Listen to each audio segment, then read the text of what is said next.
नमस्कार दोस्तों, कैसे हैं आप सभी। आप सभी का स्वागत है मेरे चैनल वैदिक सेंट्रल में। और आज मैं आपके लिए लेकर आई हूँ सकट चौथ का व्रत क्यों किया जाता है और उससे जुड़ी हुई एक पौराणिक कथा। तो चलिए जानते हैं व्रत क्यों किया जाता है। सकट चौथ के दिन माताएं संतान की सुरक्षा और उनके सुखमय जीवन के लिए निर्जला व्रत रखती हैं। इस दिन श्री गणेश जी की पूजा करने का विधान है।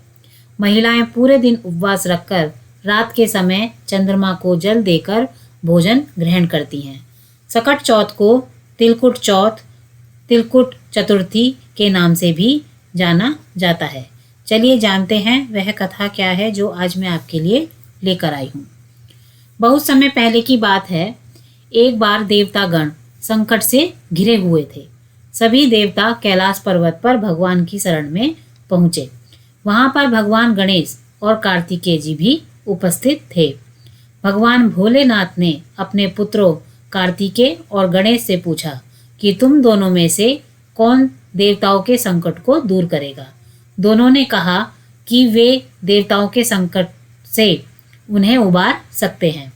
भगवान महादेव ने कहा कि तुम दोनों में से जो पहले धरती की परिक्रमा करके आएगा उसे ही देवताओं के संकट को दूर करने का अवसर प्राप्त होगा।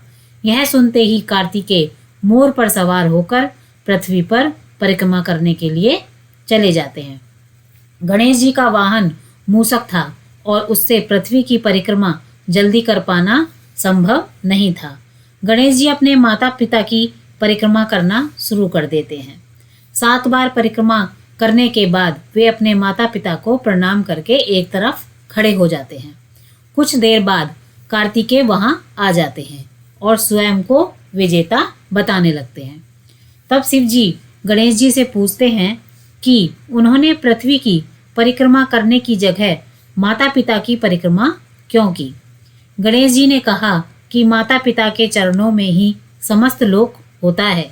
यह सुनकर भगवान शिव प्रसन्न हुए और गणेश जी को विजयी घोषित किया और गणेश जी को देवताओं के संकट दूर करने का आदेश दिया। गणेश जी को आशीर्वाद दिया कि जो व्यक्ति चौथ के दिन व्रत रखकर तुम्हारी पूजा करेगा और चंद्रमा को जल देगा उसके सभी कष्ट दूर हो जाएंगे और सभी पाप मिट जाएंगे। इसके साथ ही उसे पुत्र, धन, सुख, समृद्धि आदि की प्राप्ति होगी। तभी से सकट चौथ का व्रत मनाया जाने लगा। यह कथा आपको यदि अच्छी लगी हो तो जल्दी से मेरे चैनल को लाइक, शेयर एंड सब्सक्राइब कर दीजिए। धन्यवाद।